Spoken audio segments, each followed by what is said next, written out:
প্রায় 10 মিনিট পর মায়ের সাথে আম্মু আমার রুমে প্রবেশ করলো। মায়া কান্না করতে করতে চোখ মুখ লাল করে ফেলেছে। এসব দেখে আমার শরীর আরো জ্বলে যাচ্ছে। কুকাম করে আবার ভাব দেখায়, দাঁড়া মায়া, তোকে জন্মের ঠিক করে ছাড়বো আমি। আম্মু সরাসরি আমার সামনে এসে ঠাস ঠাস করে আমার গালে 2টা চড় দিয়ে বলল, আমি কি তোকে এই শিখিয়েছিলাম? ছোট ভাই হয়ে বড় বোনকে ভালোবাসার প্রস্তাব দিস? ছি, তোর লজ্জা করে না? ও তোর চাচাতো বোন হয়, আবার তোর থেকে সিনিয়র। তুই কিভাবে এমন করতে পারিস? আবার আজে বাজে কি সব কথা নাকি বলিস? মায়ের দিকে তাকিয়ে দেখি আমার দিকে চোখ টিপ দিয়ে মুচকি হাসছে। আমি এবার বিছানার উপর বসে বললাম, আম্মু জানো, যখন আমি ছোট থেকে বড় হয়েছি তখন থেকে আমি শুধু একটা ভুল করেছি, এই মায়াকে প্রেমের প্রস্তাব দিয়ে। আর এখন জানো, ওর চেহারা দেখতেও আমার ঘৃণা করে। যার ভেতরে এত নোংরামি ভরা তাকেই কি না আমি শেষমেশ প্রেমের প্রস্তাব দিয়েছি। ওকে তো আমার বড় বোন বলতেও লজ্জা করছে, নষ্টা কোথাকার। মায়া এবার কান্না করে বলল, দেখো চাচি, তোমার সামনেও। আম্মু কিছু না বলে রুম থেকে চলে গেল। কিছুক্ষণ পর লম্বা একটা লাঠি এনে আম্মু আমাকে ইচ্ছামতো মারতে লাগলো। আমি শুধু চুপচাপ দাঁড়িয়ে আছি। আমি জানি আমাকে যেমন আমার আম্মু ভালোবাসে ঠিক ততটা মায়াকেও ভালোবাসে। অনেকক্ষণ মারার পর আম্মু ক্লান্ত হয়ে পড়ল। হঠাৎ করে আমার সৎ বাবা রুমে ঢুকে আম্মুকে আটকিয়ে বলল, তোমার মাথা খারাপ হয়ে গেছে? নিজের সন্তানকে কেউ এভাবে মারে? সৎ বাবা আম্মুকে কোনো রকম বুঝিয়ে রুমের বাহিরে নিয়ে গেল। এবার মায়া হাসি মুখে বলল, আমাকে খারাপ বলার পরিণাম দেখেছিস? আর কখনো আমার পেছনে লাগতে আসবি না। যদি আমার পিছু নেস না তাহলে তো দেখলি আমি কি করতে পারি। সাবধানে থাকবি আমার থেকে, ঠিক আছে? এই কথা বলে মায়াও চলে গেল।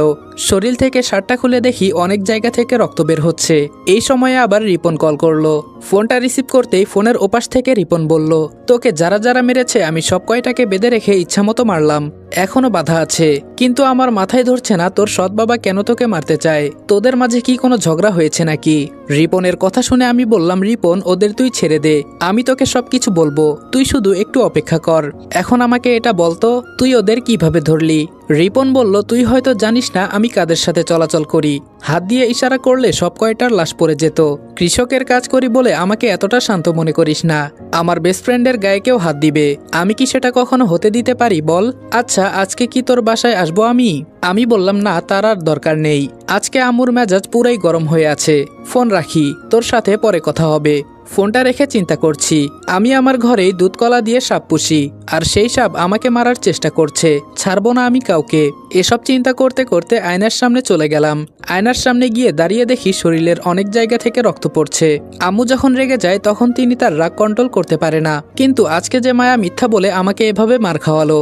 হঠাৎ শুনি আমার রুমের বাহিরে থেকে কে জানি দরজায় ঠোকা দিচ্ছে। আমি একটু জোরে বললাম, বাহিরে কে? বাহির থেকে বলল, রনি, আমি মিতু, তাড়াতাড়ি দরজা খোল। আমাকে মেরে মিতুকে আম্মুই হয়তো কল করে বলেছে এখানে আসতে। দরজা খুলে দিলাম। মিতু আমাকে দেখে জোরে একটা চিৎকার দিয়ে বলল, রনি, তোর শরীর বেয়ে এত রক্ত পড়ছে কেন? আম্মু আমাদের থেকে কিছুটা দূরে দাঁড়িয়েছিল। মিতুর চিৎকার শুনে আম্মু আমার দিকে চোখ বড় করে তাকালো। মিতুকে রুমে ঢুকিয়ে দরজা বন্ধ করে দিলাম। মিতু হাতে করে একটা বক্সও এনেছে। মিতু আমাকে শুয়ে পড়তে বলে বলল, আমাকে একবার কল করবি না? এখন বল কি কারণে আন্টি তোকে মারলো? বিছানার উপর শুয়ে বললাম, আম্মুর সামনে মায়াকে বকা দিয়েছিলাম, মানে ওকে নষ্টা মেয়ে আরো অনেক কিছু বলেছি, এজন্য আম্মু আমাকে মারলো। আর তুই তো জানিস আমার আম্মুর রাগ কেমন। মিতু আমার শরীরে ঔষধ লাগাতে লাগাতে বলল, আমি তোকে কতবার করে বলেছি সবকিছু ভেবেচিন্তে করতে হবে। আমি বলেছি না এত অস্থির হইস না।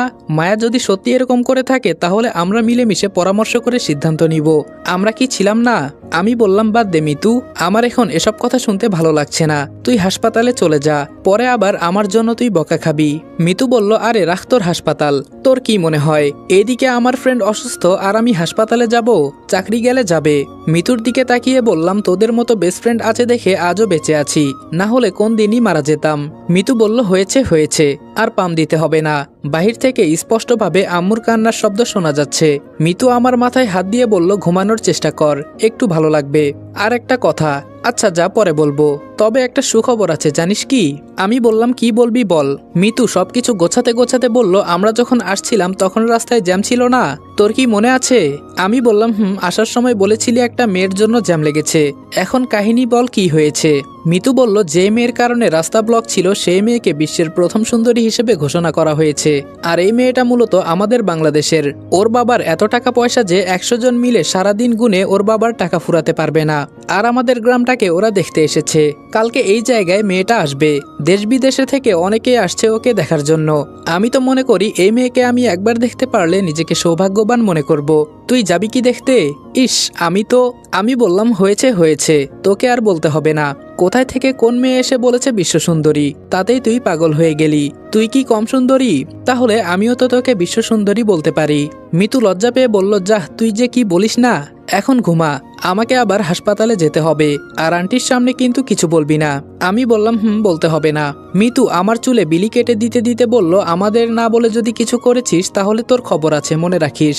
কিছুক্ষণ পর আপনা আপনি আমি ঘুমিয়ে গেলাম। যখন ঘুম ভাঙলো তখন দেখি আমি নড়াচড়া করতে পারছি না। চোখ খুলে তাকিয়ে দেখি আম্মু আমাকে 2 হাত দিয়ে জড়িয়ে ধরে ঘুমিয়ে আছে। হঠাৎ দেখি এক ফোঁটা জল আমার চোখ দিয়ে গড়িয়ে পড়ল। এই হলো মায়ের ভালোবাসা। আমাকে কিছুক্ষণ আগে মেরেছে, আর এখন কিভাবে ছোট বাচ্চার মতো আমাকে জড়িয়ে রেখেছে। আসলে মায়ের ভালোবাসার কোনো তুলনা হয় না। চোখ মুখ লাল হয়ে আছে আম্মুর। চোখের পানি মুছে আম্মুর দিকে তাকিয়ে আছি। পৃথিবীর কোনো জায়গা যদি নিরাপদ থাকে তবে সেটা হলো মায়ের কোল।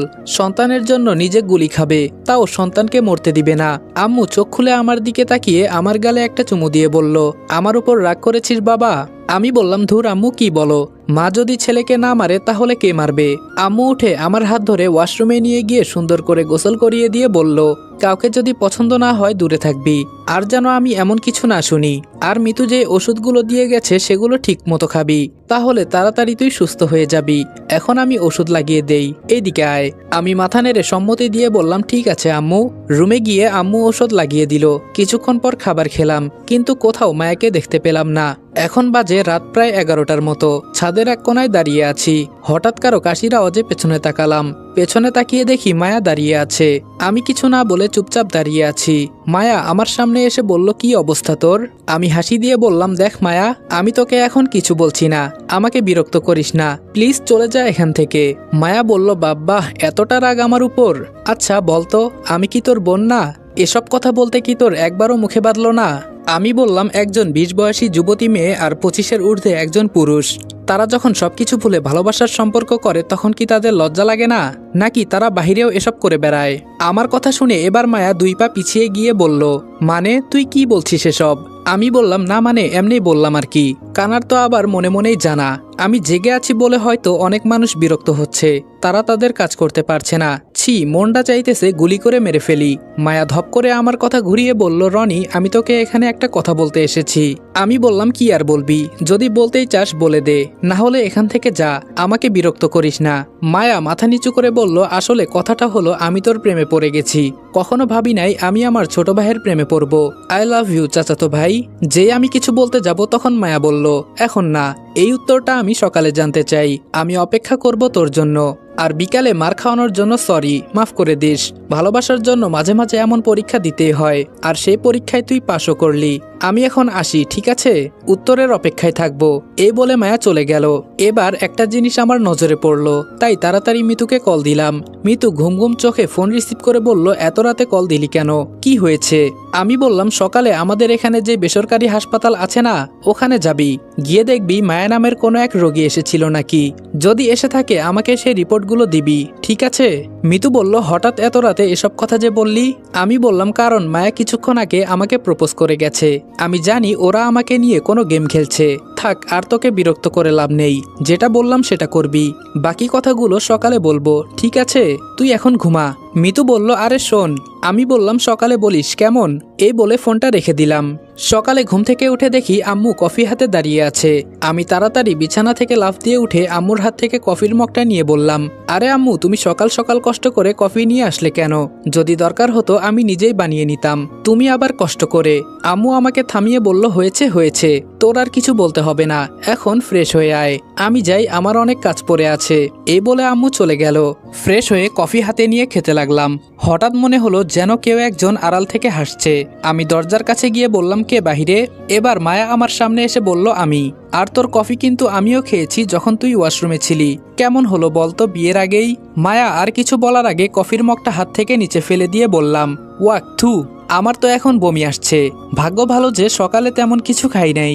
আমার কাহিনী দেখে মায়া চোখ মুখ লাল করে কিচেন রুমের দিকে চলে যাচ্ছে। যাকগে, তাতে আমার কি। আমার দরজা বন্ধ করে আবার বিছানায় শরীর লাগিয়ে দিলাম। অনেকক্ষণ পর আম্মু ডেকে বলল, বাবা আয়, নাস্তাটা সেরে নে। আমি বললাম, আম্মু চলো। আমি টেবিলে গিয়ে বসতেই মায়াও এসে আমার সামনাসামনি বসলো। আম্মু আমার পাশে বসে আমাকে খাইয়ে দিতে লাগলো। খেতে খেতে আম্মুকে বললাম, আজকে এত আদর দিচ্ছ যে? ছেলের জন্য কফি, আবার খাবার তুলে খাইয়ে দিচ্ছ, ব্যাপার কি হ্যাঁ? আম্মু ঠাস করে আমার মাথায় থাপ্পড় দিয়ে বলল, যত দিন যাচ্ছে তত শুধু দিন দিন বদমাশ হয়ে যাচ্ছিস। এর মাঝে মায়া বলে উঠল, চাচি আম্মা আমি আপনাকে একটা গল্প শোনাই, শুনবেন কি? আমার আম্মু সরল মনে বলল, হুম্মা বল শুনি। এবার মায়া বলা শুরু করলো, একটা ছেলে তার চাচাতো বোনকে অনেক ভালোবাসতো, তবে মেয়েটা তখন রাজি ছিল না। যখন মেয়েটার মন নরম হয়ে গেল, মেয়েটাও চিন্তা করলো আমার চাচাতো ভাই আমার জন্য এত পাগল, ভালোই তো হয় আমি অজানা কোনো ছেলের কাছে বিয়ে বসবো না, চাচাতো ভাইকেই তাহলে বিয়ে করে নেই। আর যখন মেয়ে রাজি হলো তখন ছেলে রাজি হয় না। এখন এর সমাধান কি চাচি আম্মু? আমি এই প্রশ্নের উত্তর জানতে চাই। আমার আম্মু এবার হাসি দিয়ে বলল, ছেলে হয়তো কোনো কারণ খুঁজে পেয়েছে এজন্য রাজি হয় নাই, না হলে নিজের ভেতরে আলাদা একটা রাগ চেপে আছে। তবে আমি মনে করি তুমি এসব প্রেম প্রীতি নিয়ে কখনো কোনো কিছু চিন্তা করবা না, আর এসব আজাইরা কথা বলে সময় নষ্ট করবে না, ঠিক আছে? মায়া মাথা নিচু করে বলল, জি চাচি, সরি।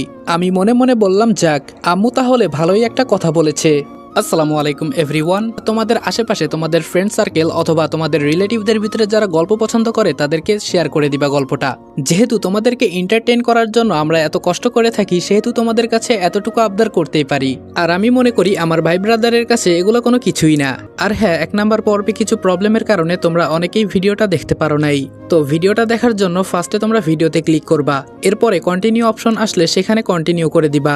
আর ভিডিওটা যদি একেবারে তোমাদের সামনে শো না করে, তাহলে 18 বছরের উপরে বয়স দেওয়া এরকম একটা জিমেইল নিবা, এবং সেই জিমেইলে তোমরা ইউটিউব লগ ইন করলে আমাদের ভিডিওটা পেয়ে যাবা।